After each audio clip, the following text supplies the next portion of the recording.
This is the Stephen A. Smith Show podcast. I'm Stephen A. What's going on, everybody? Good Tuesday afternoon to one and all. Dan Graca, Keyshawn, Johsnson. Pinch hitting for Stephen A. here on the one and only ESPN radio. It's 888-SAY-ESPN.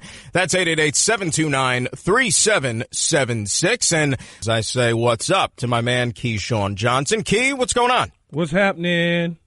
Nothing much. You tell me. A lot better than the Houston Rockets are as they wake up this morning, I would say. Well, I told you. I said to you yesterday that I felt like Golden State would win in 5, that they would come out smoking. It was important for Houston to get at least one of these two. Absolutely. And it doesn't seem like that they're going to get one of the two. And they're going to go back to Golden State, down 2-0 after tomorrow, and pretty much be basically like the Toronto Raptors with the number 1 seed but can't figure out how to get out on their own way. We talked about it on the show yesterday, and I said that the Houston Rockets, I felt, had to win both games in Houston to go up 2-0 because that's the gauntlet that they were facing here. And I know you don't want to make any rash, premature statements. Like yesterday when we talked about what Boston did to the Cavaliers, annihilating them in game number 1. We said, no, we still got a series here and leave it up to Cleveland to get back in it. I'm sorry. After what I saw last night, and even though it was a much closer game than what we saw in the East, I think the series is over. It pretty much is when Kevin Durant can go for 37 points in a win, and then at the same time, 27 ISOs. I mean, you look at that and you say to yourself, okay, what does that mean? Well, it means that you got to pick your poison. Now, the moment that a guy like Curry has not necessarily a bad night, but not a great night, not a bad night, but just a good night, and then you got a guy like Klay Thompson who I said going into this, if he's standing in the corner and he just shoots, okay, we can live with that. But if he's running all over the court and making you chase and he's creating from different areas on the floor, it's going to be a long night. Then you go to the bench, not even talking about Draymond adding his, Iguodala adding his. Then you go to the bench, Livingston, Swaggy P. You have no real answer. You might as well just, you don't ever say quit in professional sports, right, but you might as well quit. And with that, we are off and running, and it's time for Straight Talk, brought to you by Straight Talk Wireless. Best phones, best networks, no contracts. You mentioned Steph Curry. And the scary thing about Golden State, with all the firepower that they have, and look, we've seen this for the last couple of years, especially since Kevin Durant joined the party there. When Steph Curry is almost an afterthought, this is a guy who's a 2-time MVP. This is a guy who's as good a shooter as maybe we've seen. Lethal offensive player, can score from anywhere. When he's an afterthought in this game and they still won rather comfortably, what does that tell you? What kind of hope does that give you if you're the Houston Rockets? Well, still, to me, he's the most important player to the team. Oh, for sure. He may not be the best player, because Kevin Durant, obviously, with his size, his length, his ability to do a lot of different things, play multiple positions. But when you have a guy like Curry on the floor, just being a cardboard cutout and standing there allows you to do so many great things. And I think that is the problem that Houston faces. On top of Houston, from an offensive output, Chris Paul becomes a ball stopper. It's not flowing as well as it probably should. But you also got a guy who scores 41 in Harden, who is a ball stopper as well, who's not whipping the ball around. So when you look at Houston's offense, they bring in CP3. You figure, okay, he's going to be able to, this is probably going to help them get past or even compete all the way to maybe a game 6 or 7 at the beginning of the year, even at the end of the year with Golden State. Well, when you really break it down, Mike D'Antoni's system, you got 2 ball stoppers handling the ball. It's not flowing enough. You got to get everybody involved. You can't just have 2 guys dominating.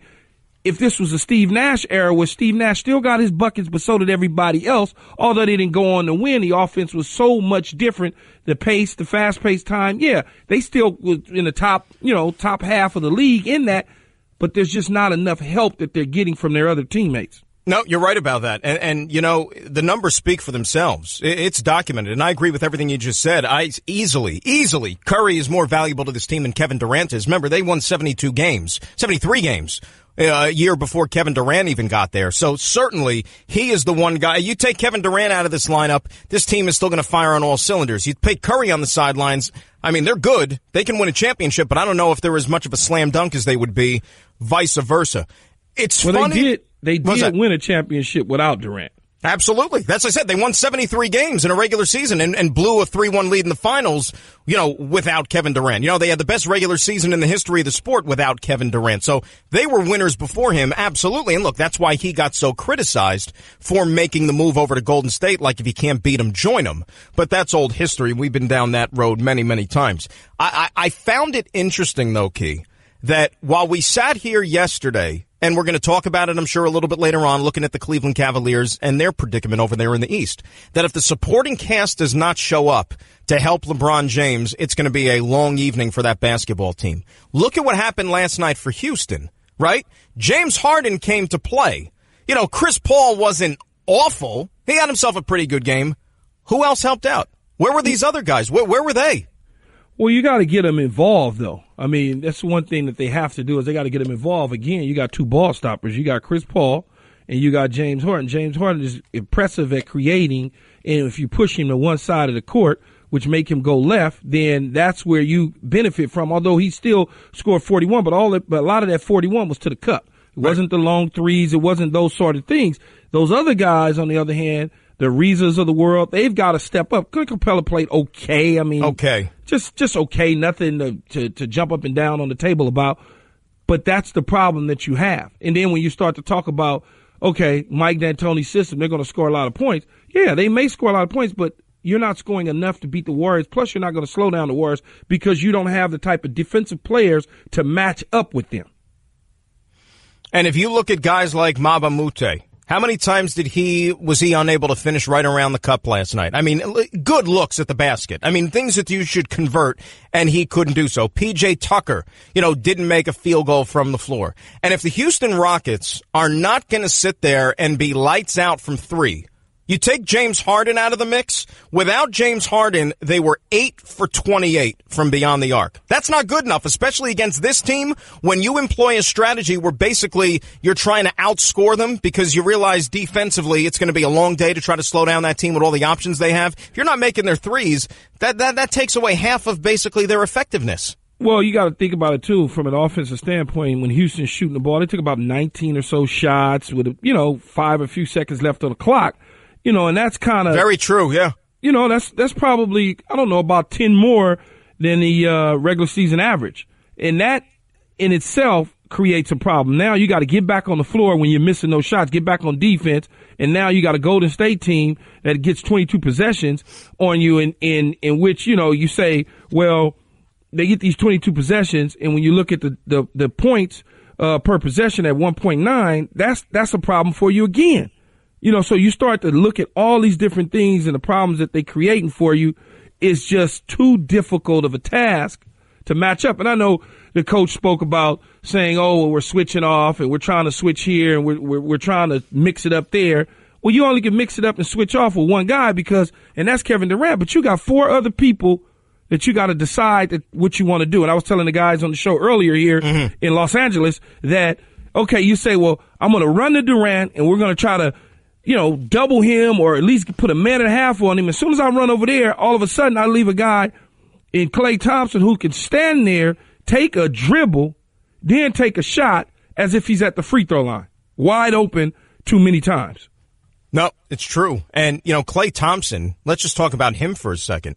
You talk about a guy who, is considered the third wheel on this team. Klay Thompson is a 1 or a 2. On almost more than half the teams in the NBA. I mean, you forget how good of a player this guy is. I mean, more often, the thing about Klay Thompson, right, after the games, for the most part, when you're talking about playoff basketball with Golden State, it's hard for him to crack the podium, if you know what I mean. Because you only have so many seats up there at the podium, and it's usually Steph Curry and Kevin Durant that get the 2 seats. Klay Thompson's always doing his press conferences in front of his locker right by the shower just because you have the greater star power on this team. That's why I think in a couple of years, when he's a free agent and could go elsewhere, I mean, I'm not saying that, ego plays a factor and so on and so forth, but don't you think that Klay Thompson might get to a point, and this is further down the line, but he could get to a point where he says, you know what? I want to get some recognition here. I want to step out and lead my own team, and I could certainly foresee a scenario where maybe he decides to move on because he wants a little bit more of the credit. I don't know if that's the case because when you're even in a if you situation, won as much as he has already, okay. So I think it all boils down to the money. what's the money going to look like? Am I losing a fortune or am I losing just a little? What type of recognition am I going to get? Because I can't win a championship by myself. So no matter where I go, I'm going to have to get a couple other guys to come with me. So I'm not necessarily now, and I'm still in a position that I was at in Golden State. So if he would decide to come to a team as a free agent, he's going to be the only guy unless they're going to put, I don't know what, put Westbrook and somebody, LeBron around him. I don't know but he can't in today's NBA. One guy's not going to be able to do it. It's clear. LeBron can't do it by himself. Well, again, this is a couple of years into the distance. But for an example, okay, what about the New York Knicks? If Klay Thompson decides to, let's say, I want to go play in the Big Apple, you have Kristaps Porzingis there, a KP and Klay Thompson tandem, that won't make them a contender in the Eastern Conference? You talking 2 years from now? Yeah. I don't know. I don't know that it would. What makes you think that it would? 2 all-star players? I mean, you got your 2 right there. I mean, you need a couple of stars to be able to be competitive in this league. You need at least 2. So, I mean, that's just, but certainly Philadelphia ain't going nowhere, and neither is Boston. Well, Philadelphia, let's be honest, you have so many years of losing that they've had. This was a giant leap forward from them. And next year, you expect them to probably even take it one step further. And Boston dealing with injuries. Remember, they're missing their 2 top players. That's what I'm saying. So if you come to the East and go to the Knicks, you're facing them 2 teams. Right. And I don't know even though Toronto fired Dwayne Casey, I don't know what they're going to hire and what they're going to look like because no one's going to take Kyle Lowry's contract, and you certainly don't want to move DeRozan. So do you grab a third guy and put him on that floor? Now all of a sudden they get stronger? Well, I think you certainly need even 3, but I'm just saying for a team like the Knicks, and I'm just using them as an example, it's certainly a giant step forward from where they are right now. They're far from a finished product, so I think that would be a great step in the right direction. And Klay is a free agent after next season, so it would be next summer where he would have the opportunity to be a free agent. Maybe he decides, hey, look, he's made a lot of money already. I mean, this is a guy's just an NBA salary, Key. In his career, he's made $68 million. But you can't count other people's money either. You can't. You can't. Right? And why would I want to leave the Golden State Warriors and go play for the damn New York Knicks? I don't know what's going on behind those walls. Maybe there's some friction that hasn't boiled over yet. We don't know. Why would I want to leave a team while making a ton of money and I'm winning? Why would I want to do that? To go to New York and be chased around by paparazzis every day? For a challenge. Nah. For the challenge. Now, I wouldn't personally do it. I'm not going to leave a team that's winning to go to a team that's not winning, and I'm happy, I'm satisfied, and we win the championships. I'm part of what we're doing. Let me ask you a question. You played in New York, right? What do they say? If you win here, it's better than any place else. Maybe an athlete wants to absorb that challenge. There's no question especially for a team like the Knicks, which haven't won in 40-plus years. Playing in New York was the greatest city I've ever played in. And never wanted to leave New York. But for reasons unknown to me, I was moved to the Tampa Bay Bucks. You don't know any of those reasons. I don't know any of those. Knowledge of those reasons. All I asked for was a new contract. That's all I asked for. But how many zeros on that contract, by the way? Well, man, hey, when you outperform the contract, much like Odell Beckham is going through, it needs to be addressed. That's all fair. I'm saying. That's fair. And so you look at that and you say, I'm winning in Golden State. We got at least 3 more to go before we start to kind of, get a little older, a little more stress. To go to New York to try to duplicate that type of success is too unknown just to be in New York City. If I started in New York, that's a different situation. I wouldn't just go to New York because it's New York City and I want to be famous. I'm already famous. Well, let me ask you this. Why would Kyrie want to break apart something that they had good going in Cleveland? Because the relationship was soured. It was a sour relationship with LeBron. But they That's were winning, not the case though. in Gold, but it was a sour relationship. But you don't want to be with a guy that I don't want to be with you if I can't stand you and work with you. It doesn't matter. I can't handle that stress. It's too much stress trying to play with you, be around you, and you're needling me. It was real. It was a issue. Right. The relationship was soured. But there's no sour relationship in Golden State. We don't know that. No, I know that. I know that. But again, we're talking about the summer of 2019. A lot can happen over the next 12, 13 months that we can't account for now. I'm just saying, you never know. From a professional athlete standpoint, I mean, I would maybe want to step out from somebody else. Let's say, look, it would take something completely unforeseen right now, you would agree, for Golden State not to win a championship, right? So you're talking about already a guy who would have 3 rings, for example. 3 rings, make a ton of dough. He'd make a ton of dough on a contract if he left Golden State, even though they would be able to pay him more. And who knows? Maybe he just wants that challenge of being the guy, the alpha male on his own team and step out from the shadows of Durant, Curry, etc. Yeah, you probably could want to be the alpha on your own team, but at the end of the day, when you are bounced and you're in the 8th seed every year, the 7th seed, and you barely having playoffs, why would you want to do that to yourself? There's just no rhyme or reason a year out that I would ever envision myself doing something like that, leaving a championship team while making $20+ million a year and we winning championships. So I could go to New York and make 25? I mean, like, I get this. I get you make it sound like 25 is like chump change. But if I'm making 25 is the same. I could do the same things at 20 that you could do at 25. And the only difference is that I'm winning in Golden State and you losing like hell in New York. Well, if you're talking about money, I've been a big proponent of this, okay, because we've seen the exception to this all throughout the league, because the NBA does a phenomenal job of marketing its stars. And you have guys who play in Cleveland, Oklahoma City, and small markets across this country who are marketed very well and everybody knows who they are. However, the appeal, the bright lights, the lure of a place like New York, you don't think whatever salary that he maybe loses by taking slightly less going to another team like the Knicks that he could make up for in endorsement money playing in New York? Absolutely not. If you're losing, nobody has anything for you. But initially, you're bringing in championship player. Why would I pay you if you can't? You're not selling any products. I played in New York. If you're on a losing team, when I was 1-15, I couldn't get into Carmine's. You couldn't get into Carmine's at 1-15? At 1-15, they was closing at 7:30 when I walked up. They had the sign said close. We went to the AFC Championship game. The doors was open 24 hours. What happened when you went 9-7 in between? Did you at least get into Carmine's then? They saw it. It was okay. I can go to the steakhouses and everywhere, and it was good. But when you're losing, they don't care. They're going to treat you bad. The back pages, all that sort of stuff.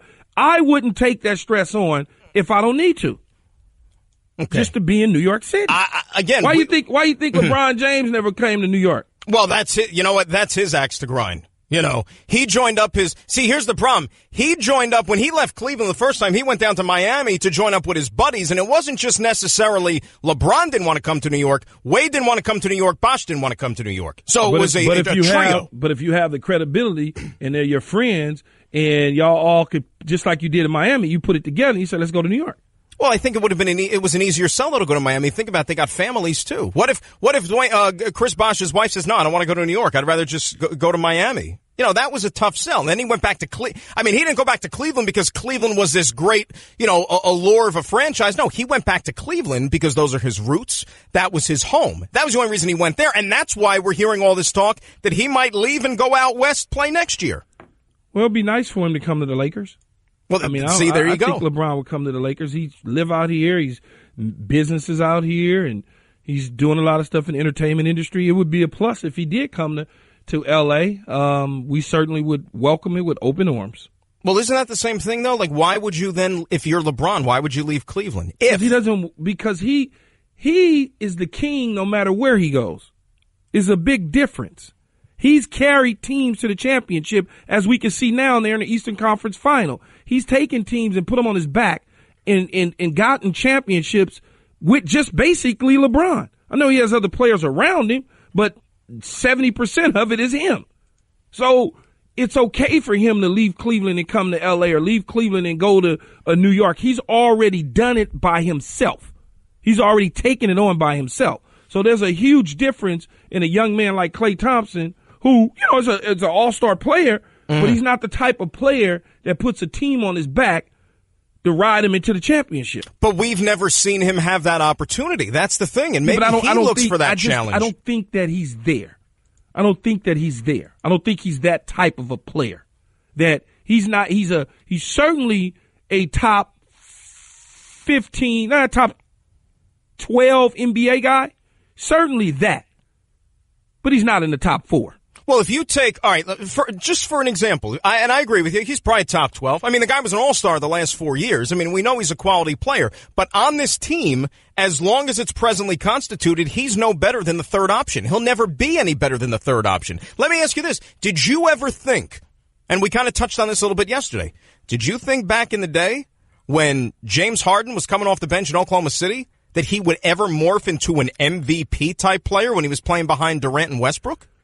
No, because I didn't see him as that, and I don't think. And we don't see Clay like that either. But he could have the opportunity. But for some reason, I think at this stage, well, they're probably about the same age. But when Harden was on the OKC, he wasn't a threat to me. I didn't see him as a.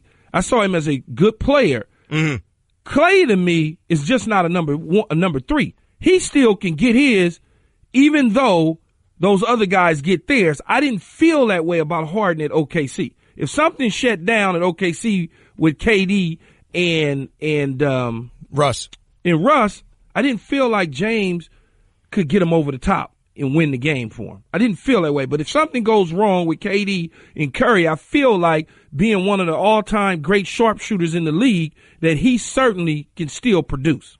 I don't think you're putting Klay Thompson on a team like Cleveland right now. Like, let's say subtract LeBron James, put in a Klay Thompson with a horrible supporting cast, and they win.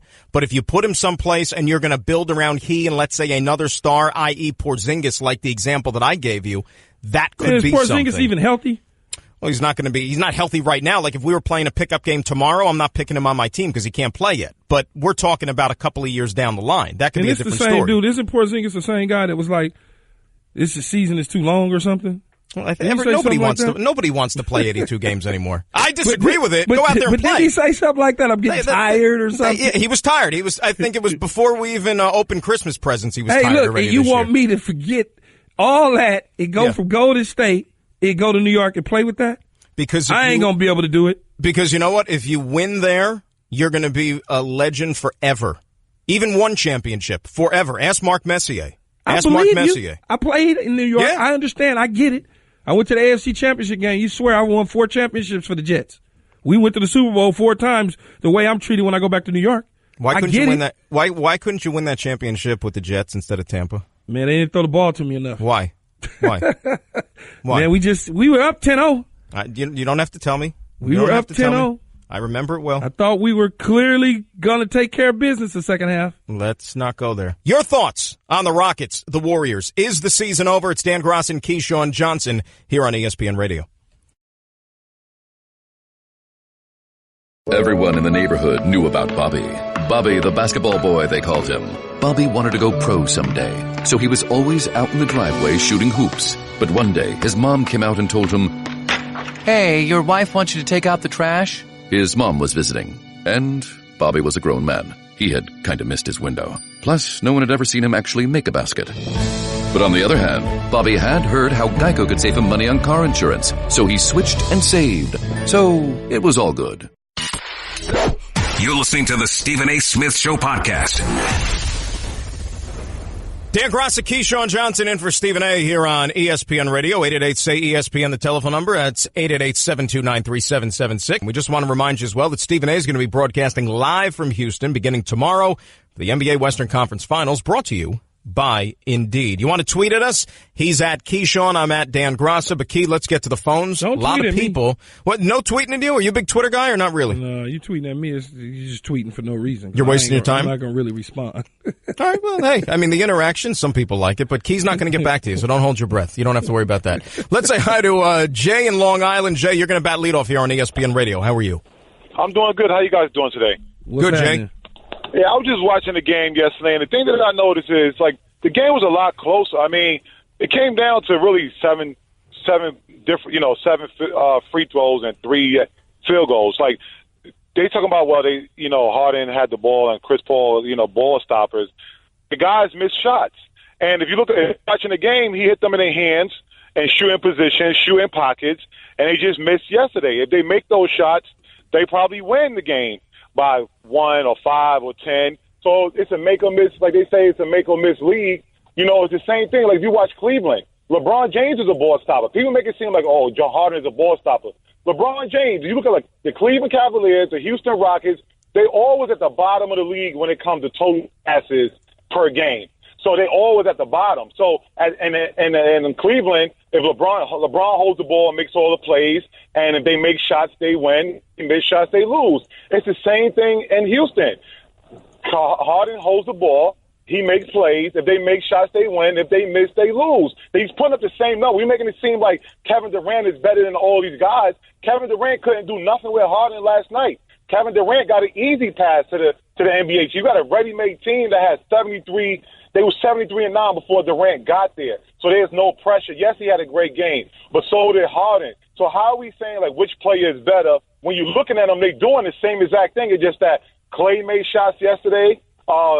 Steph Curry made shots yesterday, and that was the difference of the game. But if you look at the teams kind of, to me, the odd man out is Chris Paul. Because Chris Paul, I don't think he's on the same level as, let's say, a Steph Curry or Klay. I think he's one of the most overrated guards in the league history. To me, I think, in the big-time games, I don't think he's a big-time scorer. I think, he's a good player. But I think if you look at the Houston Rockets, relying on James Harden, if those guys make shots, I think the series is going to be way closer than the way people make it seem like it's just going to be a sweep. Well, there wasn't no blowout yesterday. Well, Jay, and I don't think, and thank you for the phone call, I don't think that they have enough firepower with the supporting cast to be able to contend. And to your point, though, and Key, I'll ask you. All right, what he's starting to get at there is that essentially James Harden, Kevin Durant, it's a wash, and Kevin Durant has a lot more talent around him, which is fair, and we all agree on that. But if you took James Harden off the Rockets and you substituted Kevin Durant instead, does Houston become a championship team? I'm still not sure about that, but that's not a reflection on Kevin Durant. If you take him off and you put Kevin Durant can do a little bit more than James Harden. Could do a little bit more, but I still don't know if that's enough to lift him to a championship when you're playing a team like Golden State. No, it's not enough. No, I don't think it's enough. But that shouldn't be a knock on Durant, though, as Jay was making it out to be. No, it's not a knock on Durant, but it sounds like he's just a Houston fan. So, for sure. And in terms of ball stopping, James Harden is a ball stopper, and so is Chris Paul. He is. I mean, it's well documented. When you think about James Harden, he held the ball at least 8 seconds, and Chris Paul held at least 6 seconds, which is the longest average tough length of any player in game one. And Harden's season average was 6.3. So what does that say? That says he's a ball stopper. Let's say hi to Tony in Washington. Tony, you're on ESPN Radio. How are you? Hey, guys. I'm good, man. How you guys doing? Good, Tone. Hey, I just want to talk about the Klay Thompson, the upcoming games. Yeah, I agree with Keyshawn on Klay Thompson. I think that, this guy wants to win. They have a team, a dynasty, and the team they have. And I feel like, they're actually willing to take pay cuts to keep this team together.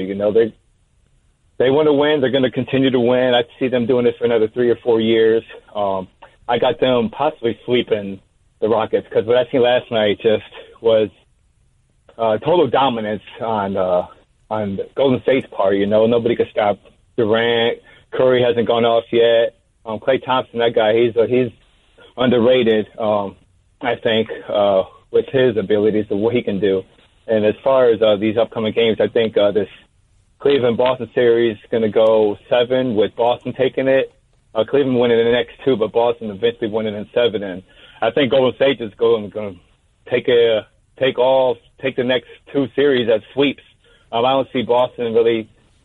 I think they're going to make the finals, like I said, and I don't see them putting any. So Tony, you're basically saying don't even bother watching the rest of the way because you think that Golden State is just going to sweep this round and then go ahead and sweep the finals. I do. I really do. I think they're in that mode, man. They're playoff mode. They're a really great team. They work well together, and what I seen last night, just Houston had no answer for them. I know it was a little closer than what it looked like, but they're that team, man. They're going to be the team to beat. So, this is what I have, you guys. Thanks for taking my call. Appreciate the call. I think the series is over, Key. We talked about that earlier in the show. I don't know if it's going to be a sweep. I know you said 5. I was leaning 5. I was hoping for 6. I said yesterday, but right now, would it shock me if there's a sweep? No, I would not. I would not be stunned based on what I saw for one game. See, the only way it doesn't become a sweep is if Houston get it tomorrow. If Houston doesn't get it tomorrow, then it's going to be a sweep. See, I figured they could try to win one of the two. One of the two. That's what I thought. And they wouldn't get swept. But they don't win tonight, you can bring out the broom. Here's a question I want to get into. I mean, tomorrow night you can bring out the Tomorrow, broom. right. Here's what I want to hear from the audience, and I want to get your take as well. I have my opinion. Is this dominance right now of the Golden State Warriors? And it's one that we've seen not just this season, but for the last several years. You know, once they've established themselves as a championship team, adding Kevin Durant and trickle-down effect. Is this good for the NBA? Is the predetermined outcome good for the NBA, where you begin at the beginning of the year and you think, all right, Golden State should win this championship barring something unforeseen, which is the steps we've arrived at right now. Is this good for the league? 888-729-3776. Dan Graca and Keyshawn Johsnson in for Stephen A. here on ESPN Radio. Guess what? You're in the middle of the Stephen A. Smith Show podcast. Damn it, I mean it! Dan Graca, Keyshawn Johnston in for Stephen A. We'll take you right up until 3 o'clock Eastern Time at 888-SAY-ESPN. That's 888-729-3776. ESPN Radio is presented by Progressive's Home Insurance. Get your quote at Progressive.com today. And the NBA Eastern Conference Finals are on ESPN Radio. Tune in tonight for Game 2. Jason Tatum and the Celtics hosting some guy named LeBron and the Cavaliers. Presented by Indeed. Coverage begins at 7:30 p.m. Eastern on most ESPN radio stations. We will switch to the Eastern Conference Finals coming up once we cross the hour. I asked the question before we went to break, Key. Is the dominance of the Golden State Warriors over the last several years, and this one no different, good or bad for the NBA? What do you think? I think it's fine. I mean, there's other teams that have dominated in the past in the NBA or in professional sports in general. The Yankees used to dominate. The Dodgers dominated. You know, it's like the Lakers have dominated before. It's not anything that's new, right? I mean, think about it. The Lakers won 3 straight championships. Right. The Chicago Bulls, they dominated. The Celtics have dominated. The New York Knicks have, the Miami Heat dominated. So when you talk about teams in domination, was it bad for the NBA and those sports organizations or franchises back then? No. I think it's a greater argument, though, because I think the difference in those situations with the examples that you brought up. Now, aside from when you had like the 80s with Lakers and Celtics, and it seemed like those two guys would be on a collision course for the finals, you know, very frequently, as we know. But even when you say that, right? Mm-hmm. Lakers and the Celtics. Right. Well, you just got the Cavs and Golden State. What's the difference? That's what I'm saying. That's what I mean. I mean, you're talking about Cavaliers, Golden State Warriors. I don't know if there's some of that fatigue that's setting in for some fan bases across the country where they don't want to see the same two teams again in the NBA Finals playing for the top prize. Even though you have stars galore on both sides, best player in the league in LeBron James, he's going to be part of the finals mix, but some fans might be worn out by that. And I know that the NBA is extremely popular. The revenue is up. Granted, that's all well and good, but I just don't know for the sake of competitive balance if this is necessarily the right thing for the overall growth of the game. That's just my opinion. Well, if you don't think it was the right for the growth of the game today, right, but you thought it was for the growth of the game when the Chicago Bulls were dominating or the Lakers were dominating with Shaq and Kobe or Magic Johnson or the Celtics were dominating, you didn't think that way then, so why think that way now? That was in kind of spurts, if you will, right? Because Jordan went away in between the two. Oh, he went away one time. Well, but he went away. Batted like 130 and came back. I think it was 202. Yeah, he lost to like Orlando or something or whoever, and then the next year he ran off 3 in a row again. Right. And by the way, I still contend to this day, I don't know how you feel, that if Jordan never went away, they win 8 in a row. I really believe that. I think they win 8 in a row. Oh, I was too young to really understand. No, but I mean, think about it. Hakeem and the Rockets won those 2 championships when Jordan was away. I think that if he had stayed with basketball, I think that they would have won even in those 2 years. But it might have been Kareem. It might have been Hakeem's time right then and there. Maybe. It might have been his time. You know how that goes. It's like the right time, the right place, it hit. Right. And that's exactly what happened with Houston at that time. So when I look at that, I don't necessarily say that if Jordan would have stayed, he'd have just rolled up. You know, maybe he would have gotten bored. Maybe walking away from the game is what gave him energy to come back again. Well, the reason I say 94, for example, remember, they got Drexler for 95, and they were a 6 seed. They were a 6 seed when they won in 95, and they beat Shaq and Penny, a baby Orlando team. But 94, remember, they had to go 7 games to beat a Knicks team, which could never beat Jordan. And they wouldn't have beaten Jordan in 94 if he was still around. You know, they only got by the Bulls in 94 because of a Hugh Hollins call, remember, in the playoffs in the second round. You sound like a true New Yorker. Right? You know what I mean? Doom and gloom all the way around. I mean, come on. The proof is in the pudding. They were never able to beat this guy. That's all I'm saying. But you look at the NFL by comparison, right? One of the things that I think has added to the popularity of that game, you have parity. The league prides itself on parity. Every single team, maybe if you're not named the Cleveland Browns, you have a chance to win each and every year when the season kicks off. It's not like that in the NBA. You know, the last handful of years, beginning of the year, you talk about 1, maybe 2 teams, maybe 3, if you want to be really generous, that have a shot to win a title. Everybody else, slim pickings. Well, that's true. There's probably, in the NBA, that's probably 6, maybe 6 to 8 true contenders. I wouldn't even go that high. See, I could go that high, though, because if you take out the 3 teams in the West, right? There's 3 in the West. And then you probably got... Well, what 3 are you giving me in the West? You're giving me Golden State. I'm giving you Golden State, Houston, and Utah. Utah's not a championship contender. No, but they were this year. But not at the beginning of the season, they weren't. But they finished in the playoffs, though. But that team couldn't win a championship this year. They still have ways to go. They couldn't win a championship this year because of Golden State and Houston, but they still were contenders. And then you can still say, you can still throw Portland in there even though they got swept. Even though they got swept. You're very generous. You're very generous. But I'm just telling you from the team's perspectives, those are the true teams that you look at and you go, oh, well, they're going to make the playoffs. They should make the playoffs with no problem. Then once you get in the tournament, anything can happen. Because when you put Paul George, Melo, and Westbrook on the floor at the beginning of the year, you figured, they probably be the 4th seed somewhere in there. And they wind up being, like the 7th, 8th seed? You could say anything happens, but it doesn't in the NBA once you get to the playoffs. That's even the problem. Look at, or you look at the East. You look at Philadelphia, Boston. You look at Toronto, Washington, Cleveland. You know, and you look there and you go, okay. You look at Miami, and you say, well, in the beginning of the year, you go, well, they all got an opportunity to make it to the tournament. Once you get to the tournament, anything can go, except you always want to put the 2 best teams at the top regardless, which is Golden State and Houston, which at the end of the day, and if Kawhi stayed healthy in San Antonio, you'd have had San Antonio right up there too, thinking that they could have gone to the championship because of 2 years ago, if Kawhi doesn't get hurt. Right. That's a different, that may have been a different series. I maybe give you the San Antonio one because in the past we were able to include them into that mix. But out in the Eastern Conference, I mean, when LeBron has been there for 7 straight years, it's tough to even consider anybody as being a viable threat to just even make it out of that side of the bracket. But see, I think like an athlete, though. I think you do. I think if I'm 0-16, I'm winning the championship the next year. I just got that mindset.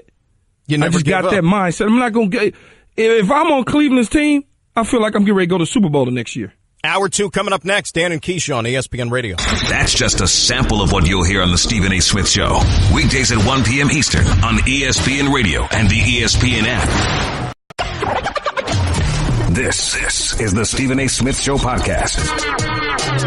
I'm Stephen A. Number 2, Dan Graca, Keyshawn, Johsnson, in for Stephen A. Smith here on the one and only ESPN Radio. 888-729-3776 is our telephone number.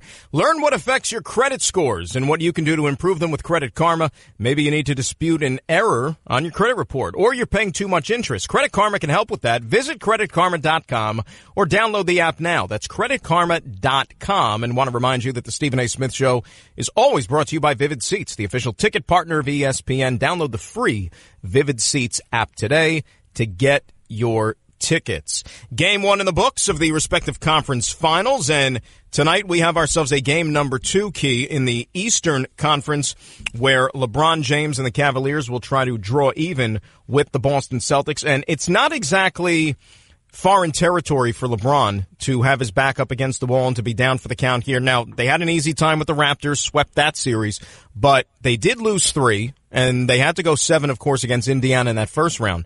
In the 3 games following a loss in that first round to the Indiana Pacers, LeBron averaged 41 points a game, 63% shooting from the floor. So he has a tendency to respond well. No, he does, but you can't keep counting on LeBron James to score 41 points at 63% shooting. I mean, you can't. It just doesn't make a whole lot of sense to put that type of stress on that man's back. I think when you look at the open looks that they got and they were just clinking them left and right, it wasn't like they were contested shots. It was like, go ahead, and why don't you just shoot and let's see if you can make it? Because one thing we're not going to allow happen is for this man to score a bunch of points and beat us. So they've got to make a decision if they want to be the Eastern Conference champion and go ahead and go to the NBA final by stepping up and playing. The Kevin Loves, the J.R. Smiths, the Clarksons, they've got to do that. And I think the thing that Tyronn Lue does tonight is he switches. Kevin Love comes off the bench. Tristan Thompson starts. That way Al Horford doesn't take advantage of Kevin Love when he struggled against Tristan Thompson. I don't believe either that if Cleveland should not win tonight, I still don't think this series is over. I'm not ready to declare it done because all Boston would have done was hold serve at home. We could go to Cleveland and have a completely different script here. But as we said, though, Key, even yesterday, the Boston Celtics, who are almost unbeatable on their home floor in this postseason, they don't have to win a game in Cleveland. As long as they hold serve in their building, they're going to the NBA Finals. So if you're the Cavaliers, you know that you have to get at least one in Boston, and tonight is as good a time as any. It is, and LeBron has done well in the second games in the playoffs. But again, Boston has no fear right now. And I think that the Cavs in Boston are doubting themselves, maybe not LeBron, but the rest of the guys. When you're getting open looks like that and you're not hitting them and you're being taken advantage of. Look, Al Horford turned around and faced up Kevin Love and just, it's like, come on, man, you can't guard me. Right. And that's, to me, taking somebody's heart. When they know I'm in your head and I'm taking advantage of you. And if that happens again tonight, and that's one of the reasons I think Ty Lue will go to Tristan Thompson, because Tristan Thompson has played pretty well against Al Horford at times when he's done a good job on him. His shooting percentage has been a lot different than it was in game one. So that's the key to me for tonight's game, is making sure that Ty Lue is making the necessary changes and going with a different guy at the 5, because you're asking, when you want to play small ball with Boston, you're asking Kevin Love to play the 5, and Al Horford is just too much for him. 888-SAY-ESPN, the telephone number, 888-729-3776. Key, let's get back to the phones. A lot of people want to chime in. Let's say hi to Mike, who's calling from Denver. Michael, you're on ESPN Radio. How are you? How you doing, man? What's up, Mike? Yeah, can you hear me? Yep. Yeah, I just wanted to talk about Golden State and the Houston series last night. Man, Stephen A., we always be talking about it, but it's over with now, man. I gave Houston a game, but Golden State get that game tomorrow, man. They ain't going back to Houston. It's just, I think Golden State playing Houston just like they do when they see LeBron. We don't mind you get 40. We just going to lock everybody else down. You're going to be so tired on the other end because we're going to go right at you like they doing. And the stat that ain't nobody looking at is James Harden gave up 33 points on the other end. They shot 14 for 23 when he was guarding the people he was guarding. They ain't got no shot at winning like that. No, well, that is very true, and that's one of the things that I said. If you remember, I don't want Clay standing in the corner, allowing Harden to just, stand there and keep fresh legs, because he's got to play both ends of the floor. I want Clay moving around when he's on him, so now you could tire him down a little bit, and then when he has to switch off, and when he does switch off, he's still a little bit tired. So I think, to me, when you look at that situation, as long as Golden State did what they did, you're going to always have that results where James Harden is going to get his buckets at the cup, but he wasn't hitting long threes. Even though he got 41, it was somewhat of a 41, and we said to you, you can have that 41. You can have that type of 41. We just don't want you getting the long threes. And they need that. Let's be honest. They need to be draining the threes, as we said, if you're Golden State, to be able to have a shot in this series. And you mentioned something back in the first hour of the show, and you're right about all the shots that Houston ended up settling for last night in that game in the waning stages of the shot clock. You think back to Mike D'Antoni and what the term that he made popular there with the 7 seconds or less from his days in Phoenix, and the way that he likes to just go up and down the court. Maybe the Rockets got it confused a little bit. It's not supposed to be 7 seconds or less on the shot clock when you hoist up a shot. At least in one game, they better reverse that trend, or else they're going to be really in a world of trouble when you're talking about playing this basketball team. Let us say hi to Frank in South Carolina. Frank, you're on ESPN Radio. Hey, how you doing, Dan? How you doing, Keyshawn? What's up, player? Not much.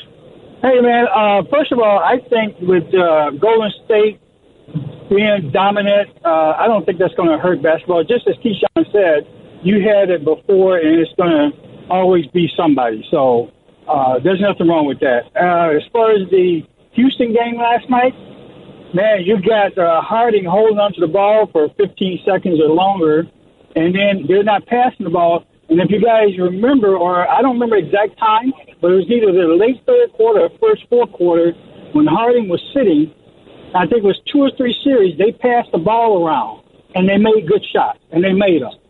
So, also, you can't have Harding guarding KD. That's just, I mean, they got to change that. I know he shot over just about everybody that was on him, but as soon as Harding gets on him, I mean, he turns and shoots it, and it's just money. So that's my take of the game, and I think Golden State is going to win it. I think the Celtics is going to beat Cleveland because they like to go at LeBron. They're not scared of the team or the name, and I think that's going to be a wrap there also. Well, when you look at KD, like you said, no matter who's on him, I mean, he's just a different dude. 7-footer, wingspan, crazy. I mean, when he goes to launch from his launching point, he's 9 feet tall. It's just really nothing that you could do about that. I mean, he was all over the floor. He was inside the paint, shooting small, little, 15-footers. He was down deep, shooting from half court. I mean, he was all over the place. What do you expect to do? There's not very. I don't know, and I've been trying to figure this out. Who can guard him in the NBA? I mean, I know you say, well, LeBron can, but who outside of that? Yeah. It's like, tough. Is there anybody on any team that can guard him? In the NBA right now? Yeah. I mean, somebody that you would depend on and not compromise yourself on the other end of the floor, it's tough. It really is slim pickings. And that's why there's super special players. Davis from New Orleans couldn't pop out there like that, right? No. And it's funny too. I'm glad you mentioned Anthony Davis. And this might be slightly off topic here, but I'm curious. He's not coming to the Knicks. Calm down. I'm not worrying about that. Here's what I got for you though. We always talk about, the succession plan and what happens. LeBron's not going to play forever. LeBron can't play at this level forever. Eventually somebody else is going to have to take over as the quote unquote best player in the NBA. Could a guy like Anthony Davis, who had a breakthrough season this year, finally he won a round in the playoffs, he had that team success to go with the individual accolades, and he was able to stay relatively healthy for the most part. Could an Anthony Davis, who is a big, but he's not your traditional back-to-the-basket big, could a guy like that become the so-called best player in the NBA in a league now which is all about spacing and wings, and the big guy has almost been devalued like he was, let's say, 20, 30 years ago? Well, okay, let me think. So you have Kevin Durant, so if LeBron is 1AA, then Durant's like 1A, right? Then you got Steph Curry and Kawhi. You got Davis. Then you got maybe like a Westbrook. Then you have Giannis. Right? I mean, that rounds it out. Am I missing anybody? Harden. He's not, yeah. So that rounds it out right there, and it all depends. The best, I think when you say the best comes with a lot. It comes with winning championships. It comes with endorsements. It comes with the face of the NBA. All of those sort of things. So I don't know if you could be the face of the NBA and the number one guy if you playing in New Orleans. I just don't think that you could be crowned that. Well, LeBron plays in Cleveland. Yeah, but guess what? LeBron went to Miami and he won championships. But he was also the face of the NBA in Miami. Was he considered the best in the NBA in Miami? Yes. Was he? I really believe that. I think when he first got to Miami, yes. People considered him the best in the NBA. I think. Well, here, let me rephrase the question. How about, was he the face of the NBA when he went to Miami? And I think absolutely 100%. I think he was on the way. I'm trying to think who was. I think he was on the way to be. Well, remember, you had the teams. You had Dwight Howard was in Orlando, which he wasn't the face of the NBA. No, he was not. You had the guys in Boston. I'm just talking about winners. You know what I mean? And you still had Kobe. That's what I'm saying. LeBron was, when he went to Miami, he was on his way to becoming the face of the NBA, right? But I still think, and you remember all the hoopla, and that's one of the reasons why he still has his fair share of detractors. And there's people that, for whatever reason, still can't warm up to him because they were so turned off about that summer in 2010 with the decision. I'm missing somebody. And the boys, and what, you mean from that era? Yeah, like the face. Like I'm feeling like I'm just missing Tim Duncan, but he never he's really. Quiet. He's quiet, right? And he never wanted the spotlight. I think you were looking at a Kobe on his last legs, and LeBron. But I still think it was LeBron James. Remember, he was already in the league 7 years up until that point. That was a long time. No, I get it. I just I think going to Miami and how they did it with the whole. What was it? Not the process. What was it called? The decision. The decision. With the Boys and Girls Club and Jim Gray. That certainly elevated him. Even though he was already huge, that just took him to another level, even though some people thought it was negative and backlash and all that sort of stuff. It certainly took him to another level. Then he goes and he wins in Miami, and it certainly kicked him all the way on a surface of by himself on a whole nother planet. But I'm just trying to think prior to him, I guess it would be Kobe, right? Because Shaq was done. Well, Kobe won a championship in 2010. That was his last ring. So I guess it was Kobe. I guess it was Kobe and LeBron. But Davis could be. But I think you have to win a championship. I think you have to. If it was my criteria, you have to be winning a championship for me to put you as the face of the NBA. Well, and I mean, in Anthony Davis's case, how about getting past the second round too? Now, this was a good step. Don't get me wrong. And they paired him and DeMarcus Cousins, and he didn't have DeMarcus Cousins this year for the playoff run. But I think it was critical for him to win at least a round in the playoffs. I think you're right. I mean, let's wait up. Trying to think. No, you couldn't even say a guy like Derrick Rose then, because Derrick Rose didn't become an MVP until a year after. D Rose didn't do enough.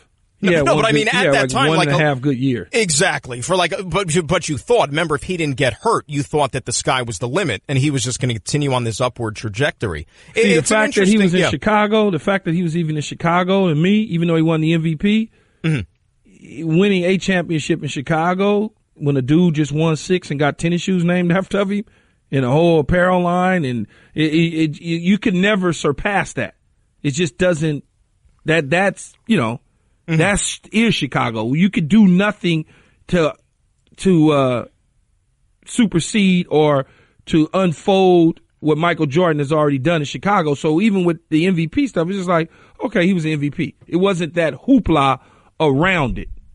Well, what's interesting, too, by comparison, when you look at baseball right now, right?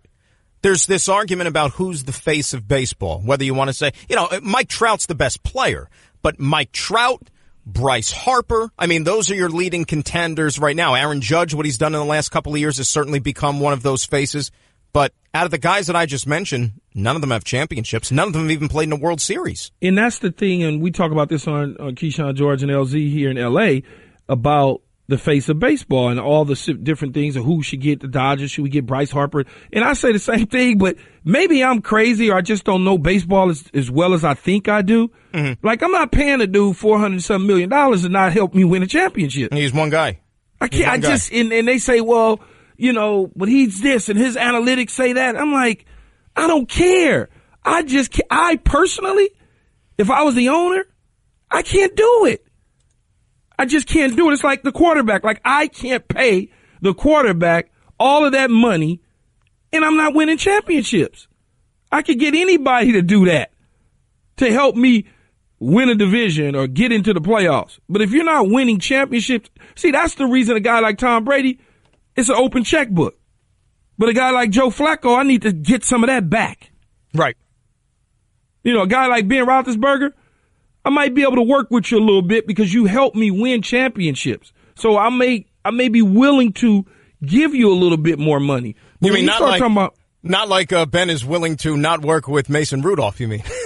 Well, that's true too. Yeah, right. Well, he said he wants to work with them now. But when I look at Bryce Harper or Trout or any of these guys, I'm like, see, I don't mind paying Derek Jeter.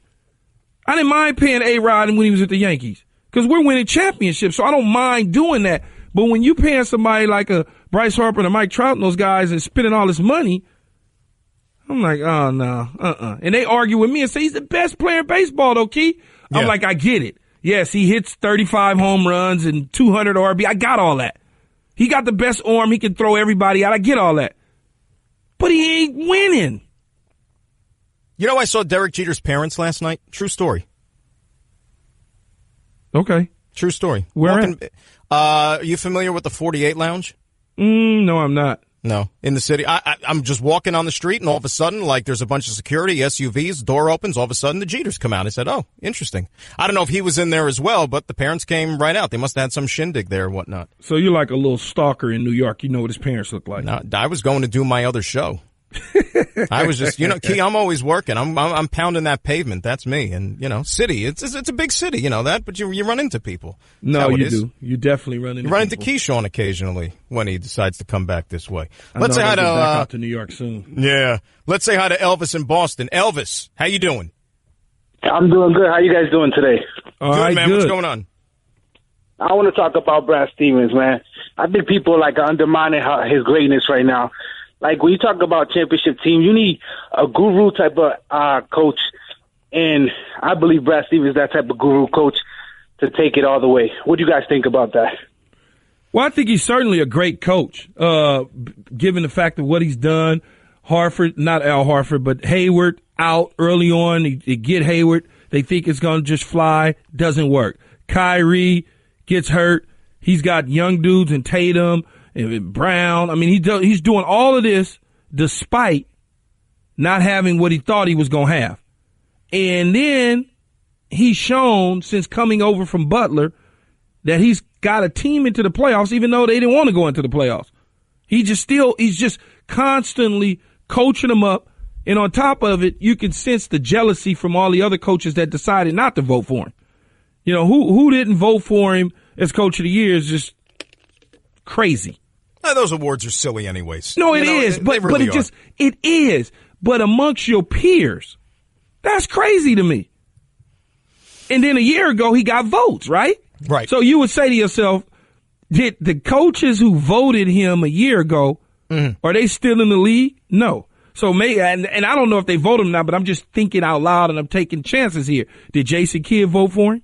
Because Jason Kidd's not in the league this year. He didn't get one. I don't know what Jason Kidd's doing these days. Fizz wasn't in the league doing voting time, but he got votes. But again, Brad Stevens got votes a year ago. Did Fizz vote for him? So when you look at that, you're like, what coaches voted for him that's not in the league, and the ones that's in the league now didn't even vote for him? Yeah, that's a good point. It's true. And, it's something that we touched on the show yesterday, right? I mean, you could talk about all these great coaches in any sport. Great coach is only going to be as good as the great player that he has or players that he has. I mean, you could be the most brilliant tactician, statistician, X's and O's, whatever, okay? You don't have players to go out there and execute. Like we said yesterday, Brad Stevens could draw up the most phenomenal play that the NBA has ever seen. It couldn't leave Jaylen Brown in the corner wide open without a guy 15 feet from him to knock down a game-winning shot. If he misses the shot, they lose the game, right? And that's not Brad Stevens' fault. Guy's got to make the shot. No, he does have to make a shot, put him in position to draw it up and make the shot. I mean, that's just something that a good coach does is he puts his players in position to win games. I don't like system coaches. I don't like system coaches that make it all about their system and not adjust. Like, I'm not a big, huge Mike D'Antoni fan because everything is about the system, we're going to score, we're going to do. Like, I'm just not big at that. I think when you got certain players, you use their strengths and you try to take advantage of the opponent's weaknesses. Like, for instance, a guy like Todd Haley in football, I swear by him as an offensive coordinator. You swear by him? Why is that? Swear by him. Because he knows it's not about a system. It's about my quarterback, them receivers, them offensive linemen, and them running backs.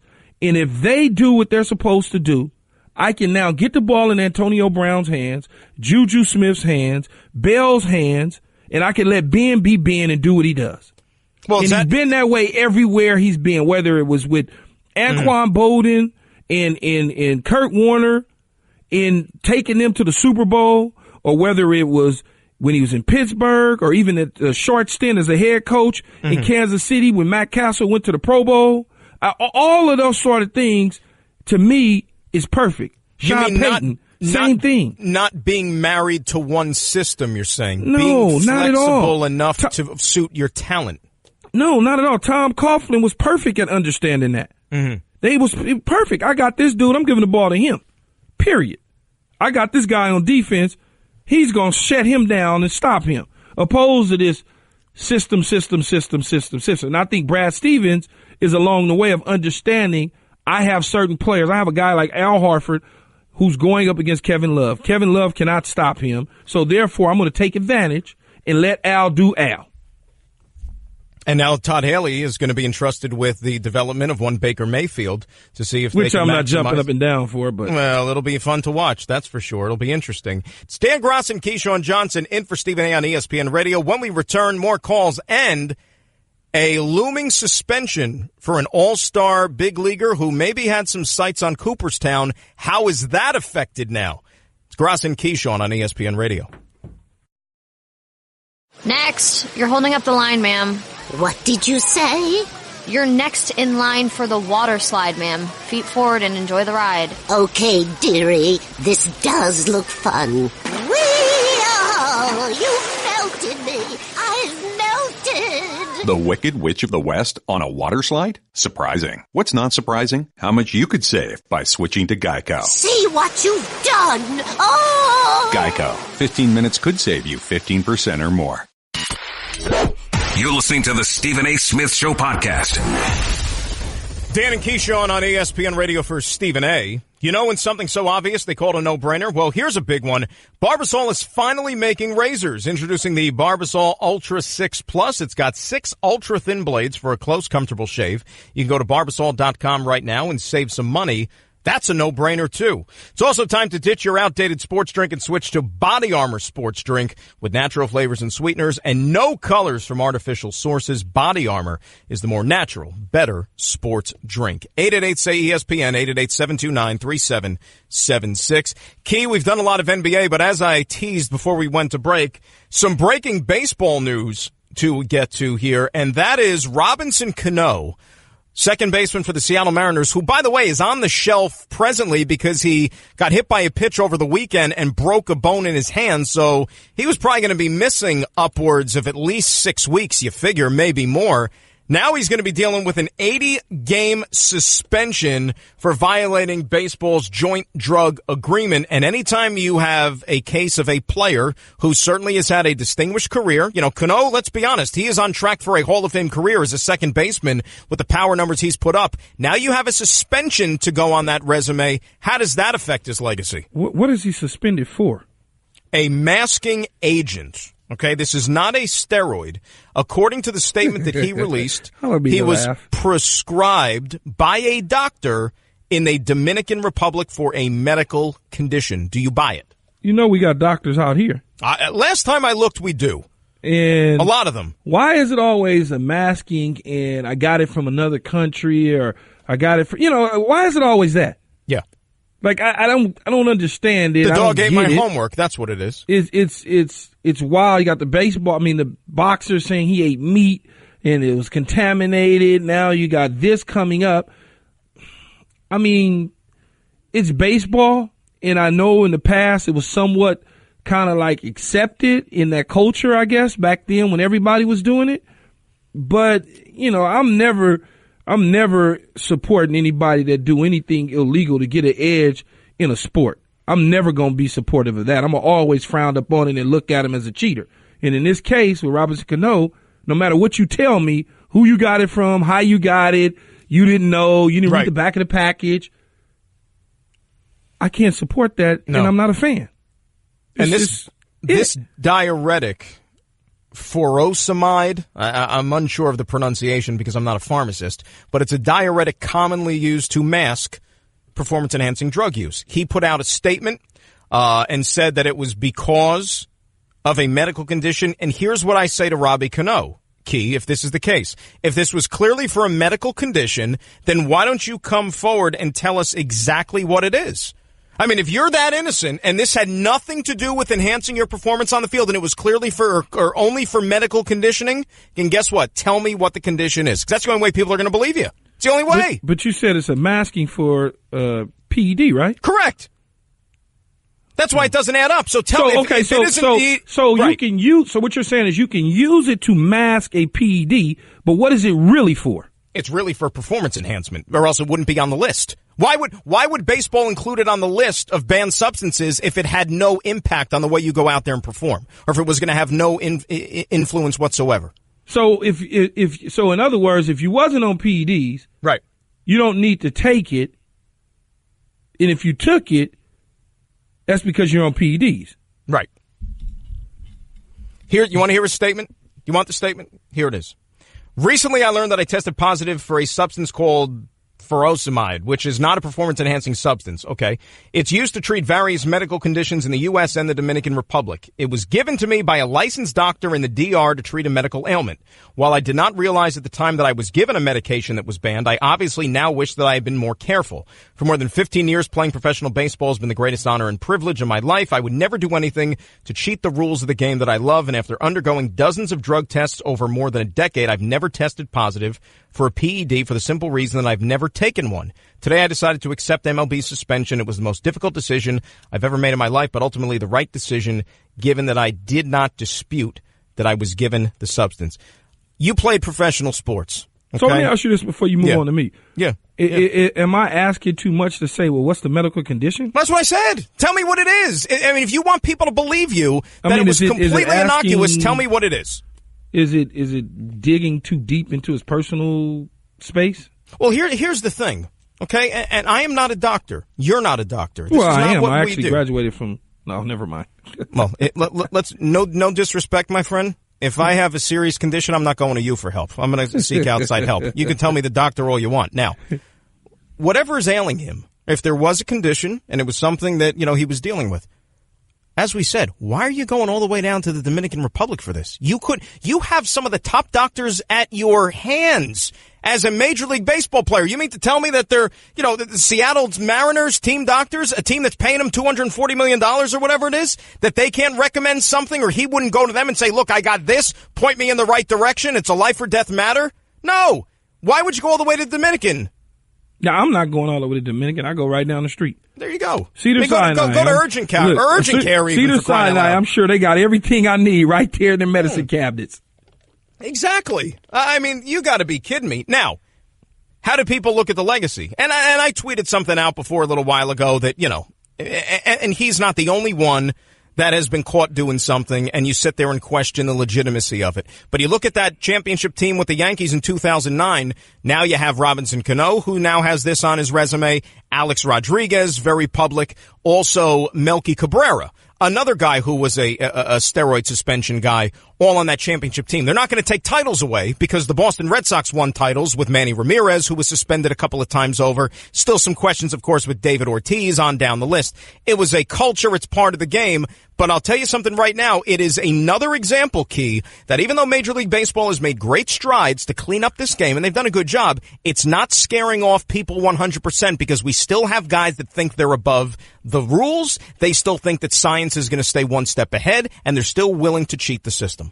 The 2009 Yankees, because it was a somewhat of an era, and this is what people did, I think people kind of, understand it as from a fan perspective. But as a player, if I was playing, I would be completely just peed off. I mean, I would be so mad because I've been cheated.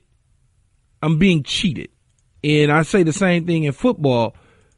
I don't want to know that I'm playing against somebody that's beating me that has a competitive edge by using performance enhancing drugs. I don't. If I would have lost to the Raiders in the Super Bowl and found out everybody except Romanowski was on something and we lost, that just devastating. Now, you guys had a better edge that day. You knew all the Raiders' plays. Well, we say that. We didn't know them all. We knew enough to beat them. Let's put it that way. But it's a shame that professional athletes do these things, and I know it's a lot of money involved and all of that, but you do this to make the money, to stay healthy or whatever the case may be, but you also are cheating other people that work hard that don't do anything. Hell, if I did anything when I played, I might still be playing because I feel I had a hell of a career for a guy that was on water and apple juice, basically, and maybe a Gatorade here and there and a Red Bull. You can't beat a good glass of apple juice, just for the record. When you think about it, when guys are putting stuff in their system to get a competitive edge and winning championships, and everybody's sitting around talking, oh, he was great. Like, come on, man. You cheated to get there.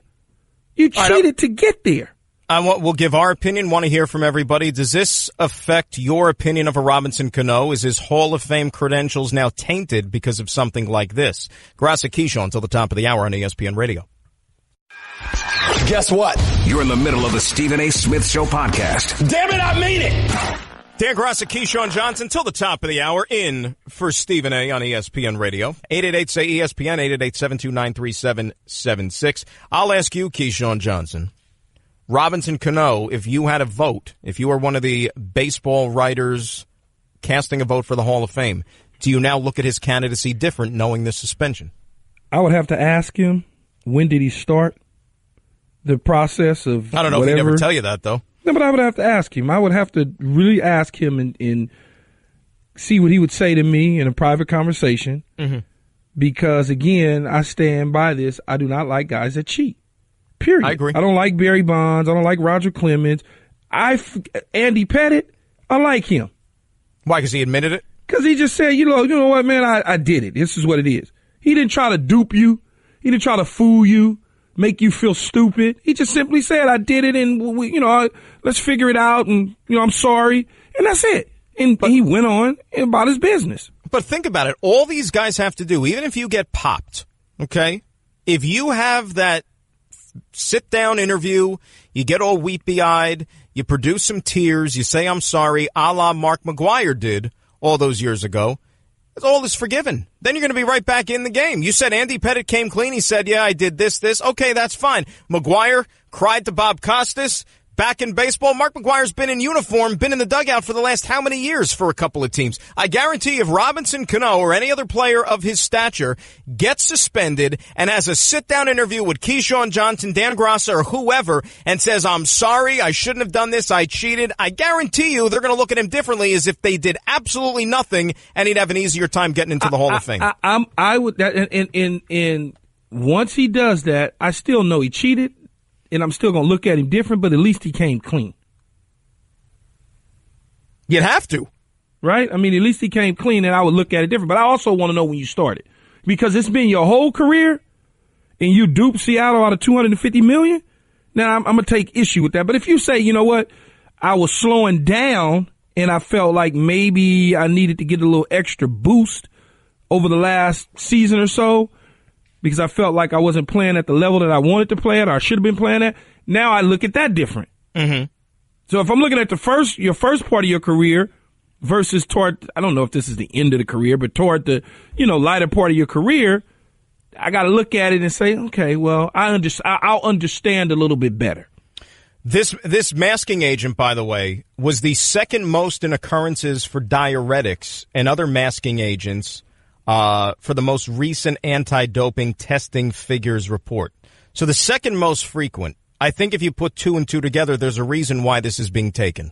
That people take this to try to cover something up. It's a masking agent. That's what Major League Baseball ruled. That's why he got suspended. Well, he's covering something up. Covering something up. That's for sure. Look, he ain't covering up a tattoo. That's for sure. Nah, you're darn right about that. What happens tonight? Cavaliers draw even, or does Boston go up 2-0? I think Boston goes up 2-0. I just think that Boston's in their head right now, and I think Brad Stevens knows what he wants to do from both the offense and the defensive end. Got the young guns are ready to go. I don't know that you're going to get anything out of the other guys outside of LeBron James. LeBron James is probably going to go nuts. He's going to go nuts. He'll probably go nuts. Yeah. He'll probably go nuts because he's zoomed in, he's focused in. But then when you start talking about Clarkson and Kevin Love and Tristan Thompson and whoever else they have, J.R. Smith, that's going to be the issue, in my belief. And going down 2-0, I know LeBron's done it before, but this is different. This is a different team, different year. It's just different. I'm going to surprise you with this one. And maybe this is just me being overly optimistic, wanting this to actually be a nice, competitive, legit series. I think Cleveland wins tonight. Now, it could be competitive. I didn't say they would get blew out. Right. I just said that they'll probably lose. I think he's going to play out of his mind like we see him do after losses. He's going to respond, and he's going to have a phenomenal game. And I think a couple of these other guys are also going to chip in because he needs a supporting cast. That's evident. I think you get that tonight, and you get a close win for Cleveland. And it all depends on how Cleveland loses. If Cleveland gets blew out, it's over. If LeBron has to carry them to a tight loss, it's over. If everybody plays well and they still lose, then they got a chance when they go back to Cleveland. Right. And I mean, and a lot of times it can just come down to execution. I mean, think about what happened to Boston and Philadelphia. You know, the game number 3 in Philly when they won an OT. I mean, Sixers just couldn't close out. They couldn't execute in those late stages. Maybe Cleveland having the best player on the planet, they find a way to get that done in those situations. Key, this was fun the last couple of days, my man. Yeah. Hope we get an opportunity to do this again. If you need anything, let me know. I got a doctor down in the Dominican. You got his name? You email me the name, all right? You send it to me. Great job, everybody. Thanks for listening. Dan Graca, Keyshawn, Johsnson, in for Stephen A. today on ESPN Radio. Have a great day, everyone. That's just a sample of what you'll hear on the Stephen A. Smith Show. Weekdays at 1 p.m. Eastern on ESPN Radio and the ESPN app.